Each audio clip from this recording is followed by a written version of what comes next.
भगवते वासुदेवाय। श्रीमद् भागवत महापुराण द्वादश स्कंद पहला अध्याय। श्री सुखदेव जी द्वारा कलयुग के राजवंशों का वर्णन। इतनी कथा सुनकर राजा परीक्षित ने कहा, हे मुनिराज, आपने बताया कि श्री कृष्णचंद्र जी जिस दिन से वैकुंठ को गए उसी दिन संसार से धर्म और सत्य उठ गया।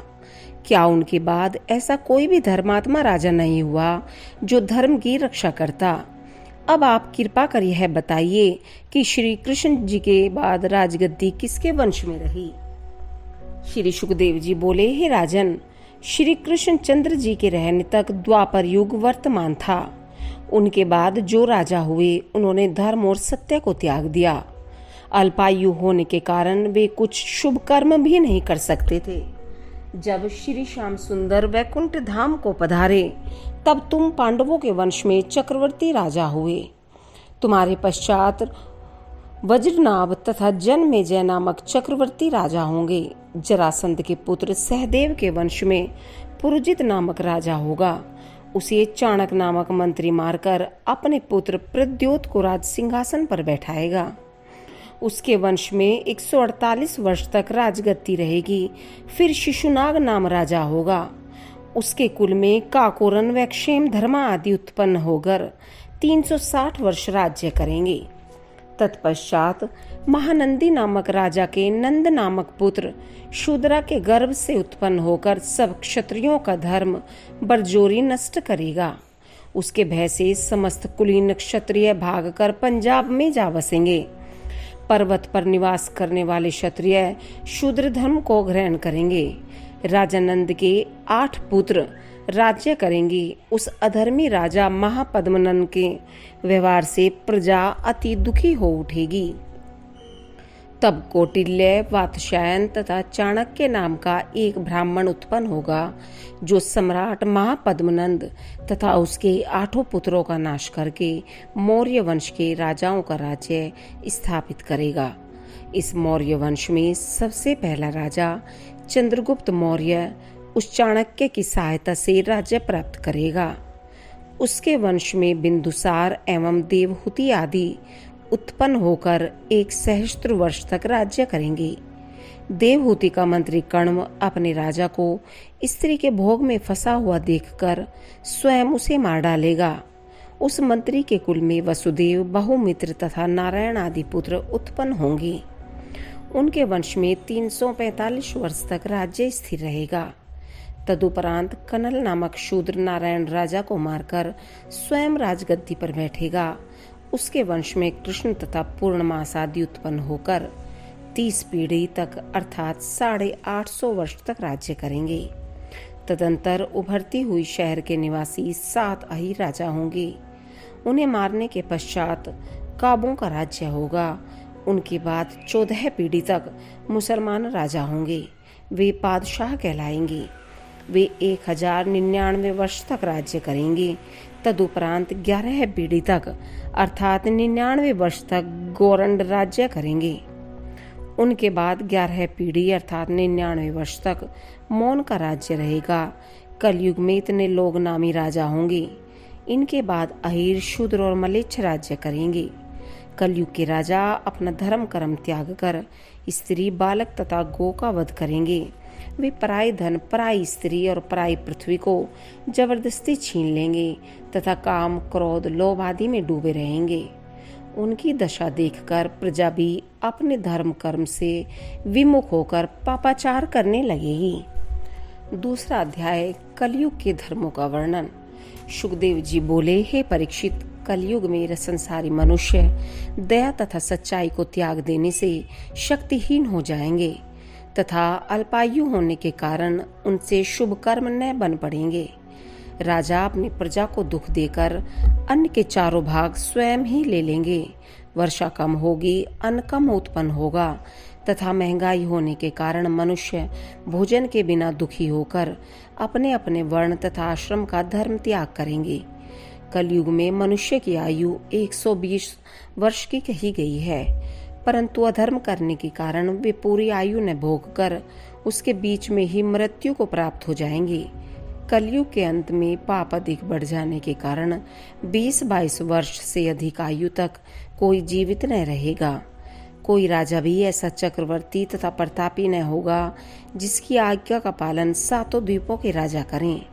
जिन राजाओं के पास थोड़ा सा भी राज्य अथवा देश होगा वे अपने को बड़ा प्रतापी समझने लगेंगे।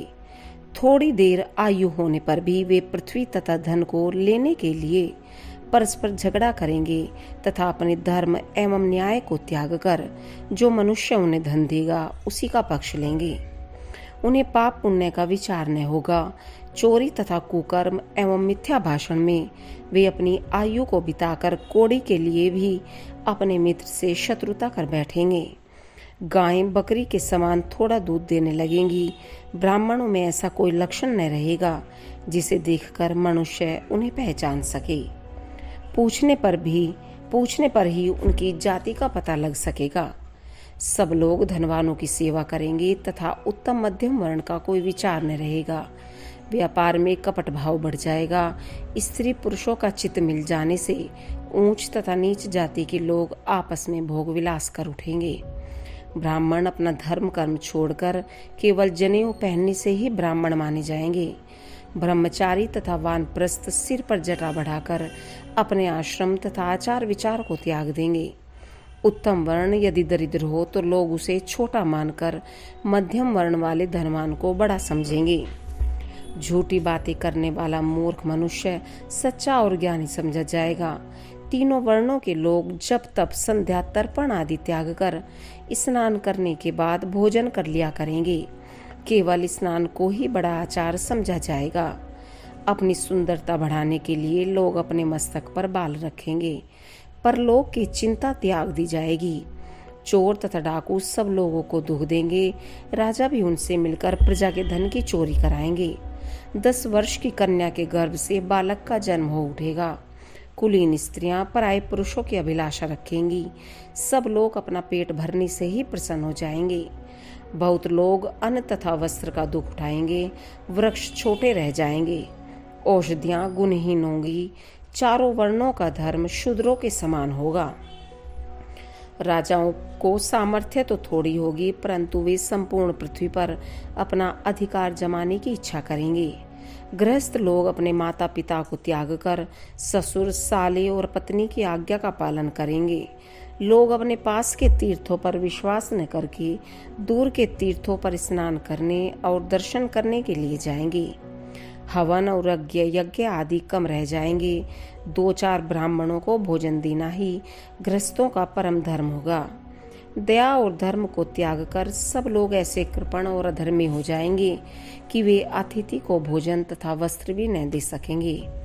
सन्यासी अपना धर्म कर्म त्याग कर केवल गेरुआ कपड़ा पहनने से ही दंडी मालूम होंगे। इतनी कथा सुनाकर श्री सुखदेव जी बोले, हे परीक्षित, कलयुग के अंत में इस प्रकार पाप बढ़ जाने पर श्री नारायण जी धर्म की रक्षा करने के हेतु संबल नामक देश में गौड़ ब्राह्मणों के घर निष्कलंक अवतार लेंगे। वे नीले घोड़े पर चढ़कर सहस्त्रों राजाओं, अधर्मियों तथा पापियों को अपने खड्ग से मार डालेंगे। उनके दर्शन मिलने से जब बचे हुए लोगों को ज्ञान प्राप्त होगा तब वे अधर्म करना त्याग कर धर्म का पालन करने लगेंगे। हे परीक्षित, इस प्रकार ब्राह्मण, क्षत्रिय, वैश्य, शूद्र इन चारों वर्णों का वंश बराबर चला आ रहा है। सतयुग के आदि में राजा देवापी चंद्रवंशी जो बद्रिका आश्रम में तथा राजा मरु सूर्यवंशी जो मंदराचल पर्वत पर बैठे हुए तपस्या कर रहे हैं, वे पुनः चंद्रवंश तथा सूर्यवंश को उत्पन्न करेंगे।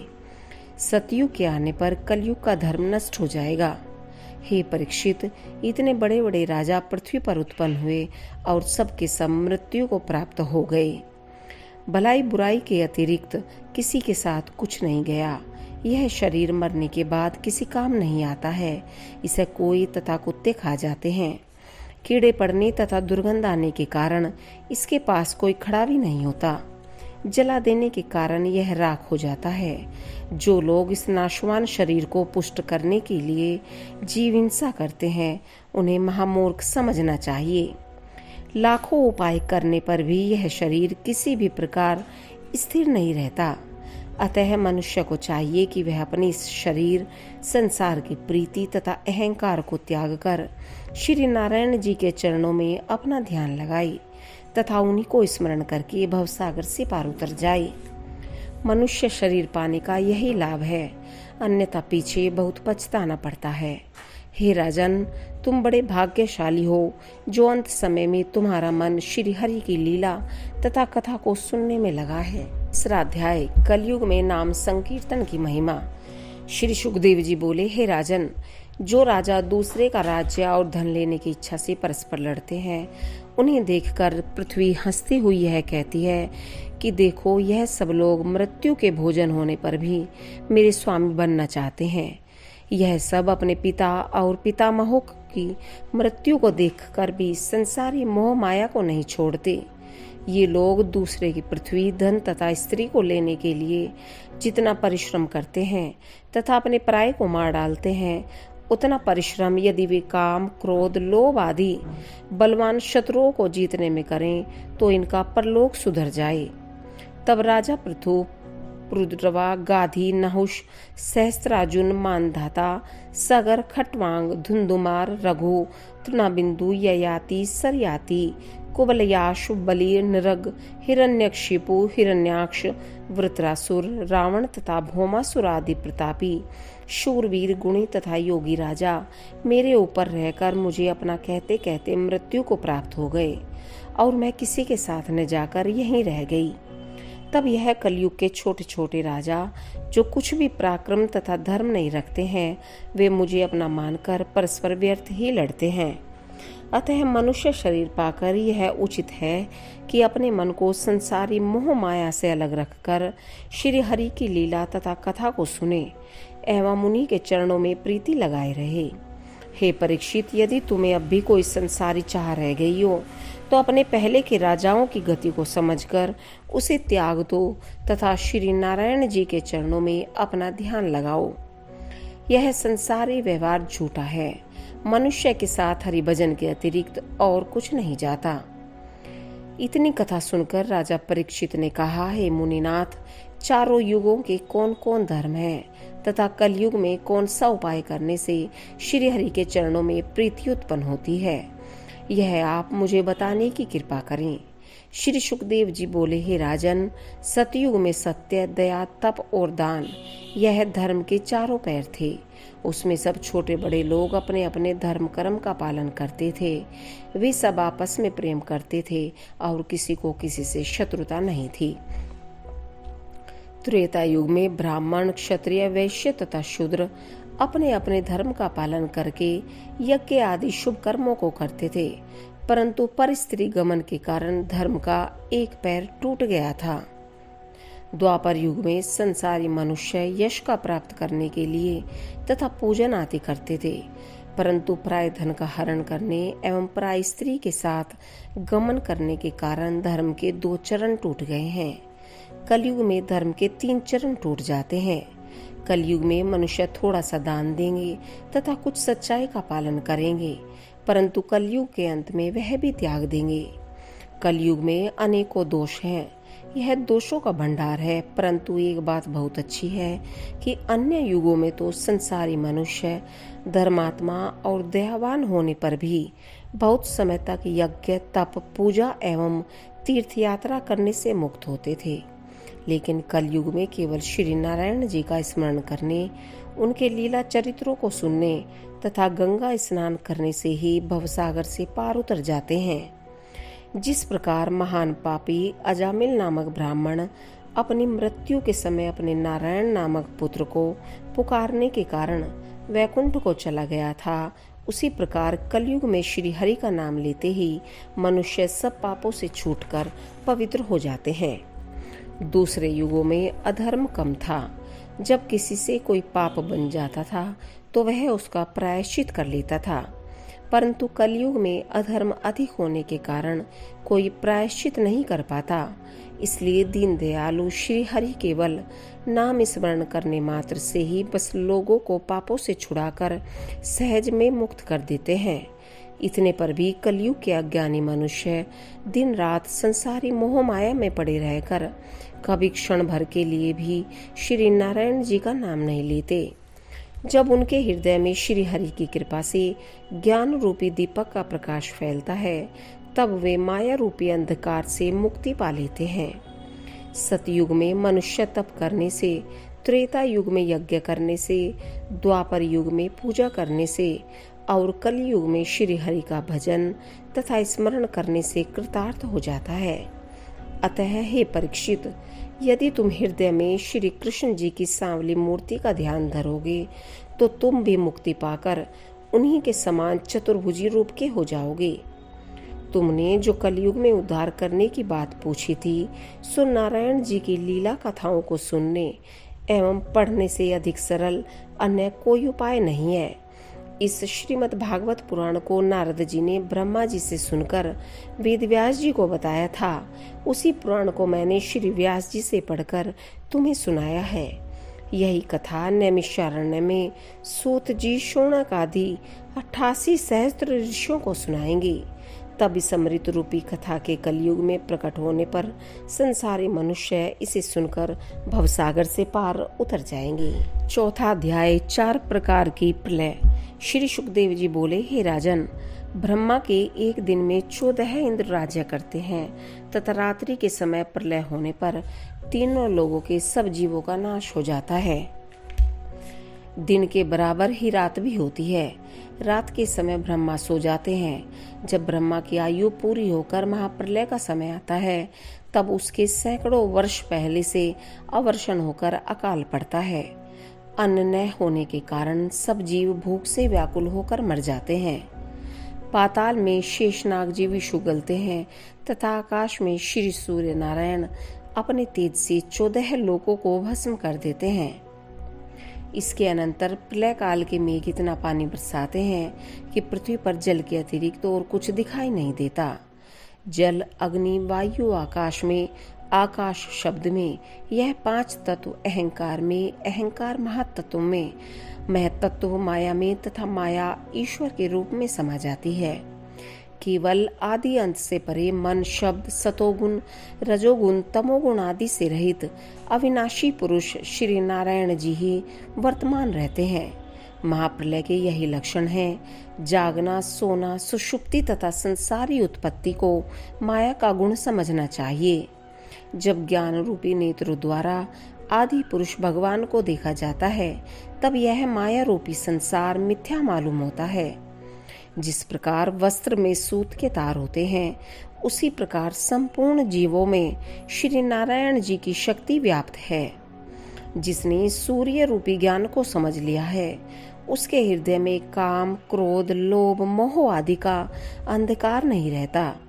वह प्राणी, देवता, मनुष्य, दैत्य तथा पशु पक्षी आदि 84 लाख योनियों के जीवों को एक जैसा समझकर किसी के साथ शत्रुता अथवा मित्रता नहीं रखता। जिस प्रकार बत्ती जलने से दीपक का तेल कम होता जाता है तथा तेल समाप्त हो जाने पर दीपक बुझ जाता है, परंतु तेल का जलना किसी को मालूम नहीं देता, उसी प्रकार काल पुरुष भी तेज, बल, आयु को प्रतिदिन क्षीण करके सब जीवों को मार डालता है। अज्ञानी मनुष्य को अपनी मृत्यु का स्मरण नहीं रहता। जो प्राणी काल पुरुष से बचना चाहता हो, उसे श्री नारायण जी का स्मरण करके भवसागर से पार उतर जाना चाहिए। 5वां अध्याय, श्री सुखदेव जी का अंतिम उपदेश। श्री सुखदेव जी बोले, हे परीक्षित, श्रीमद् भागवत में श्री नारायण जी के लीला चरित्रों का वर्णन है। श्रीमद् भागवत पुराण को उन पर ब्रह्मा प्रभु का स्वरूप समझना चाहिए, जिनके नाभि के कमल फूल द्वारा ब्रह्मा जी उत्पन्न हुए थे। हे राजन, तुम तक्षक सर्प के काटने के कारण अपनी मृत्यु का भय मत करो। तुम सब स्थानों पर उन्हीं परमात्मा पुरुष को वर्तमान जानो। वे अविनाशी पुरुषोत्तम, जन्म मरण आदि मध्य से परे एवं सत्य है। संसार का सभी व्यवहार झूठा है। जब तुम इस बात को अपने मन में भली भांति जान लोगे, तब तुम्हें यह पता चलेगा कि कौन किसको काटता है। अपने अज्ञान तथा श्री हरि के माया में फंसे रहने के कारण संसारी लोग जन्म मरण का सुख दुख मानते हैं। यदि सच पूछो तो सत्य बात यह है कि आत्मा सदैव अमर रहती है। यह शरीर तो माया के गुणों से बनता तथा बिगड़ता है। जिस प्रकार पानी भरे हुए पात्रों में सूर्य की छाया पड़ने से अनेक सूर्य दिखाई देते हैं तथा पात्रों को तोड़ डालने पर वह प्रतिबिंब फिर सूर्य में मिल जाता है, परंतु पात्र को तोड़ने से सूर्य का नाश नहीं होता, उसी प्रकार इस शरीर के जन्म तथा मृत्यु को भी जानना चाहिए। परमात्मा को सूर्य के समान जानकर शरीर को बर्तन जैसा समझना चाहिए। यह शरीर 5 कर्मेंद्रियों, 5 ज्ञानेंद्रियों, 5 तत्व, मन तथा बुद्धि, इन 17 वस्तुओं से मिलकर तैयार होता है। बुद्धि को रथ के समान तथा मन को उस रथ के घोड़े के समान समझना चाहिए। श्री नारायण जी का प्रकाश प्राप्त होने के कारण शरीर को चलने फिरने तथा खाने पीने की शक्ति प्राप्त होती है। जब श्री हरि का प्रकाश इस शरीर से अलग हो जाता है तब मुर्दा शरीर सड़ने गलने के अतिरिक्त और किसी काम नहीं आता। हे परीक्षित, 84 लाख योनियों में श्री हरि की ही शक्ति है तथा इनसे बाहर वे ही काल रूप से वर्तमान रहते हैं। अतः तुम अपने शरीर को माया द्वारा बना हुआ जानकर परमात्मा को उससे अलग समझो। हे राजन, ब्राह्मण के शाप के कारण आज तुम्हारा शरीर तक्षक नामक सर्प के काटने से मृत्यु को प्राप्त हो जाएगा, परंतु जो जीवात्मा शरीर से अलग रहता है वह नहीं मरेगा। अब तुम्हारी मृत्यु का समय समीप आ पहुंचा है। अतः तुम श्री नारायण जी के चरणों में मन लगाकर उन्हीं का भजन करो तथा इस बात का विश्वास रखो कि उनका नाम लेने से अनेक जन्मों के पाप नष्ट हो जाते हैं। तुमने श्रीमद् भागवत महापुराण का श्रवण किया है, अतः अब तुम्हारी मुक्ति में कोई संदेह नहीं है। जब तुम भगवान श्री कृष्ण चंद्र जी का स्मरण करोगे तब उनके ध्यान में मग्न रहने के कारण तुम्हें इस शरीर के छूटने का न तो कोई दुख होगा न कोई ज्ञान ही रहेगा। हमने तुम्हें ऐसा मूल मंत्र दिया है जिससे अधिक उत्तम अन्य कोई वस्तु नहीं है। जो लोग इस अमृत रूपी कथा को सच्चे मन से पढ़ते तथा सुनते हैं उन्हें मुक्ति अवश्य प्राप्त होती है। 6वां अध्याय, परीक्षित की परम गति, जन्मेजय का सर्प यज्ञ और वेदों के शाखा भेद।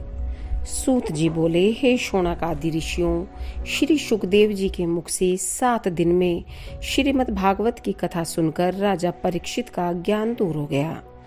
जब उन्हें सर्वत्र श्री हरि के दर्शन होने लगे तथा शरीर का मोह जाता रहा तब उन्होंने विधि पूर्वक श्री सुखदेव जी की पूजा की और उनके चरणों में गिर हाथ जोड़कर इस प्रकार कहा, हे प्रभु, आपने मेरी संदेह तथा शोक को नष्ट कर मेरा उद्धार किया है। आप जैसे महात्मा तथा परोपकारी लोग अज्ञानी मनुष्य को ज्ञान रूपी रस्सी के सहारे भवसागर से पार उतार देते हैं। इस श्रीमद् भागवत पुराण को सुनकर, जिसके आदि मध्य तथा अंत में श्री कृष्ण चंद्र जी का महात्म्य लिखा है, मेरा हृदय श्री हरि के चरणों में लीन हो गया है। अब मुझे तक्षक सर्प के काटने का तथा अपनी मृत्यु का कोई भय नहीं रहा। अब आज 7वें दिन तक्षक के काटने से मैं इस शरीर को त्यागूंगा। हे प्रभु, यदि आप आज्ञा दें तो अब मैं बोलना छोड़कर श्री कृष्ण चंद्र जी के स्वरूप का ध्यान धरूं। श्री सुखदेव जी बोले, हे राजन, तुम्हें निश्चय ही श्री कृष्ण चंद्र जी का स्मरण करना चाहिए। यह सुनकर जब राजा परीक्षित भगवान श्री श्याम सुंदर का ध्यान धरने लगे तब श्री सुखदेव जी तथा अन्य सभी ऋषि मुनि वहां से उठकर अपने अपने स्थान को चले गए। तदुपरांत 1 प्रहर दिन रहने पर तक्षक सर्प ब्राह्मण का स्वरूप धारण कर राजा परीक्षित को काटने के लिए अपने स्थान से चला। उसी समय कश्यप जी की आज्ञा पाकर धन्वंतरी वैद्य भी अपनी झोली में सब औषधियों को रखकर राजा परीक्षित के प्राण बचाने के लिए अपने घर से निकले। मार्ग में जब ब्राह्मण रूपी तक्षक की भेंट धन्वंतरी से हुई तब उसने पूछा, हे वैद्यराज, आप कहाँ जा रहे हैं? धन्वंतरी ने उत्तर दिया, आज हस्तिनापुर में तक्षक नामक सर्प राजा परीक्षित को काटेगा, अतः हम उसका विष उतारने के लिए जा रहे हैं। यह सुनकर ब्राह्मण रूपी तक्षक ने कहा, क्या आप तक्षक के काटे हुए को अच्छा कर सकते हैं? धन्वंतरी बोले, केवल तक्षक ही क्या, हम किसी भी सर्प के काटे हुए को अच्छा कर सकते हैं। यह सुनकर तक्षक बोला, हे वैद्यराज, वह तक्षक सर्प मैं ही हूँ। मैं एक वृक्ष को काटता हूँ। यदि आप उसे फिर से हरा कर देंगे तो मुझे यह विश्वास हो जाएगा कि आप राजा परीक्षित को भी अच्छा कर सकते हैं। धन्वंतरी बोले, अच्छा, तुम वृक्ष को काटो, हम तुम्हें अपनी औषधियों का चमत्कार दिखाते हैं। यह सुनकर तक्षक ने समीप के एक बरगद के वृक्ष को काटा। क्षण भर में ही वह वृक्ष एक बढ़ई सहित, जो कि उस वृक्ष पर चढ़ा हुआ लकड़ी काट रहा था, जलकर भस्म हो गया। यह देखकर धन्वंतरी वैद्य ने संजीवनी मंत्र पढ़कर जैसे ही उस वृक्ष की राख पर पानी का छींटा मारा, वैसे ही 2 घड़ी के भीतर वह वृक्ष पहले के समान हरा भरा हो गया तथा वह बढ़ई भी, जो वृक्ष के साथ जलकर भस्म हो गया था, फिर से जी उठा। यह दृश्य देखकर तक्षक ने अपने मन में अत्यंत घबराकर धन्वंतरी से पूछा, हे वैद्यराज, आप राजा परीक्षित का विष उतारने के लिए क्यों जा रहे हैं? धन्वंतरी बोले, हे तक्षक, हम उस धर्मात्मा तथा प्रतापी राजा को फिर से जीवित करके मुंह मांगा धन प्राप्त करेंगे। यह सुनकर तक्षक ने फिर पूछा, हे ब्राह्मण, क्या आप केवल विष उतारने का मंत्र ही जानते हैं अथवा और भी कुछ ज्ञान रखते हैं? धन्वंतरी ने कहा कि मैं भूत, वर्तमान, भविष्य, इन तीनों कालों की बातें जान सकता हूँ। यह बात सुनकर तक्षक बोला, हे द्विजश्रेष्ठ, ऐसी बात है तो आप कृपा करके यह विचार और कीजिए कि राजा परीक्षित की आयु कुछ शेष है अथवा नहीं। यह सुनकर धन्वंतरी ने अपनी विद्या से विचार करने के बाद उत्तर दिया, हे तक्षक, राजा परीक्षित की आयु पूरी हो चुकी है, अब उसकी मृत्यु में थोड़ा ही विलंब शेष रह गया है। धन्वंतरी के मुख से ऐसे वचन सुनकर तक्षक ने कहा, हे महाराज, जब यही बात है तो आपका मंत्र राजा परीक्षित पर कुछ असर नहीं करेगा। यदि राजा की आयु शेष होती तो आप उसे बचा सकते थे। अतः यदि आपको धन की अभिलाषा है तो वह धन मुझसे लेकर आप अपने घर को लौट जाइए। तक्षक की इस बात पर जब धन्वंतरी सहमत हो गए, तब तक्षक ने उन्हें एक वृक्ष के नीचे गड़ा हुआ धन बता दिया। धन्वंतरी वहां से जितना धन ले जा सकते थे उसे लेकर अपने घर को लौट गए। हे ऋषियों, तदुपरांत तक्षक हस्तिनापुर में पहुंच छोटे कीड़े का रूप बनाकर एक फूल पर बैठ गया। जब ब्राह्मणों ने वह फूल उठाकर राजा परीक्षित को दिया, उसी समय तक्षक ने फूल से निकलकर राजा परीक्षित को काट लिया। तक्षक के काटते ही राजा परीक्षित का शरीर जलकर भस्म हो गया तथा उनकी चैतन्य आत्मा दिव्य विमान पर बैठकर वैकुंठ लोक में जा पहुंची। तदंतर तक्षक सर्प भी वहां से उड़कर इंद्रलोक को चला गया। इस दृश्य को देखकर जो लोग वहां उपस्थित थे वे सब हाहाकार करने लगे। नगर निवासियों ने जब इस समाचार को सुना तो उन्होंने भी अत्यंत विलाप किया। राजा परीक्षित के पुत्र जन्मेजय ने अपने पिता का शास्त्रानुसार दाह कर्म संस्कार किया। तत्पश्चात मंत्रियों एवं ब्राह्मणों के आज्ञा अनुसार जन्मेजय राज सिंहासन पर बैठा। जो बढ़ई वृक्ष के साथ जलकर फिर जीवित हो गया था, उसने जब हस्तिनापुर में आकर वहां का सब हाल तक्षक सांप और धन्वंतरी ब्राह्मण से जो बातें हुई थी ज्यों की त्यों राजा के मंत्रियों तथा अन्य सब लोगों को सुनाया, तो उसे सुनकर राजा के मंत्रियों तथा अन्य सब लोगों ने तक्षक के प्रति बहुत बुरा माना। जब जन्मेजय को राज सिंहासन पर बैठे हुए 12 वर्ष व्यतीत हो गए, तब उसने मंत्रियों द्वारा तक्षक तथा धन्वंतरी के वार्तालाप को सुनकर अत्यंत क्रोध करके यह कहा कि शमीक ऋषि के शाप के कारण तक्षक ने मेरे पिता को काटा, इसमें उसका कोई दोष नहीं है, परंतु उसने मार्ग में धन्वंतरी वैद्य को हस्तिनापुर आने से रोक दिया, इसलिए उसे मैं अपना शत्रु समझता हूँ। अब मैं अपने पिता के काटने का बदला सभी सर्पों से लूंगा और एक ऐसा यज्ञ करूंगा जिसमें सर्पों का संपूर्ण वंश भस्म हो जाए तथा पृथ्वी पर कोई भी सर्प जीवित न बचे। यह निश्चय कर जन्मेजय ने ब्राह्मणों तथा ऋषियों को बुलाकर यह प्रार्थना की कि आप लोग कोई ऐसा यज्ञ कराइए जिसमें सब सर्प जलकर भस्म हो जाएं। ब्राह्मणों ने कहा, हे राजन, सर्प सत्र यज्ञ को करने से सब सर्प स्वयं आकर जल जाते हैं, अतः आप उसी यज्ञ को करें। यह सुनकर जन्मेजय ने सारस्वत ब्राह्मण को आचार्य बनाकर सर्प सत्र यज्ञ करना आरंभ कर दिया। उस यंत्र में मंत्रों के प्रभाव से सहस्त्रों सर्प अपने आप दौड़ दौड़ कर आने और यज्ञ कुंड में गिरकर भस्म होने लगे। इस प्रकार जब उस यज्ञ में करोड़ों सर्प जलकर मर गए, तब तक्षक अपने प्राणों का भय मानकर इंद्र की शरण में जा पहुंचा। तब जन्मेजय ने ब्राह्मणों से पूछा, हे महानुभावों, इस यज्ञ में सभी सर्प आकर भस्म हो गए, परंतु अभी तक मेरा शत्रु तक्षक सर्प क्यों नहीं आया? ब्राह्मणों ने उत्तर दिया, हे राजन, तक्षक की रक्षा इंद्र कर रहा है, इसलिए वह अब तक नहीं आया है। जन्मेजय ने कहा, हे ब्राह्मणों, मेरे शत्रु का रक्षक बनने के कारण अब इंद्र भी मेरा बैरी बन गया है, अतः आप ऐसा मंत्र पढ़कर आहुति दीजिए जिससे तक्षक सहित इंद्र भी यहाँ आकर भस्म हो जाए। यह सुनकर ब्राह्मणों ने जैसे ही मंत्र पढ़कर अग्निकुंड में आहुति डाली, वैसे ही देवराज इंद्र का सिंहासन जिसके नीचे तक्षक बैठा हुआ था, तक्षक इंद्र सहित अपने स्थान से उड़कर यज्ञ कुंड में गिरने के लिए चल दिया।